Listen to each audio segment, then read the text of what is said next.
Now the latest installment of our investigative series, Someone Knows. Her life was filled with struggles right up till the moment she disappeared in Erie, Pennsylvania 40 years ago. Now her Cleveland family is struggling to find answers. 3 News investigator Rachel Polanski reports. January 6, 1981. As the story goes, the snow was falling in Erie, Pennsylvania, when a mother of 2 abruptly left her husband and children in the middle of the night.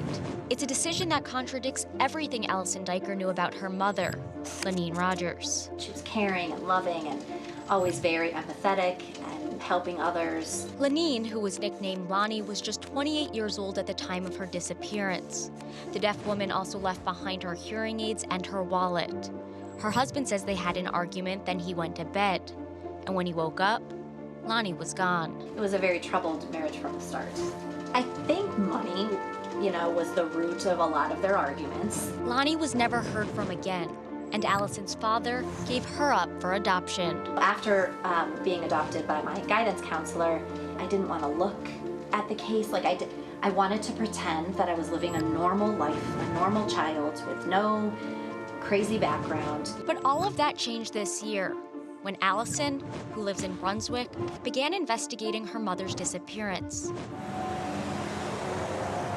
She headed east to Erie to talk with police, and she learned her estranged father had multiple arrests, mostly for minor crimes like breaking and entering. She also made an appointment with the Pennsylvania State Police. This is a 40-year-old cold case. And what I had discovered was kind of shocking to me, that there were a lot of balls that were dropped, leads that weren't followed. One of those leads, she says, an interview with her father that never happened because the police could not find an interpreter. Her father, like her mother, is also deaf. 3 News also reached out to him, but we have not received a response. Needless to say, the meeting left her with more questions than answers. I was honestly appalled, and I decided that my mother deserved better than that, and I decided to fight. So she created this Facebook group called Justice for Lonene. And in just 2 months, more than 1,000 members have joined. It feels like, for once with this story, I'm not alone, I have an army. Alison also hired a private investigator, and she says she's not giving up. When I asked her why now, she said, why not? The more focus on this case, the more pressure on the police and the more pressure on the people who know something.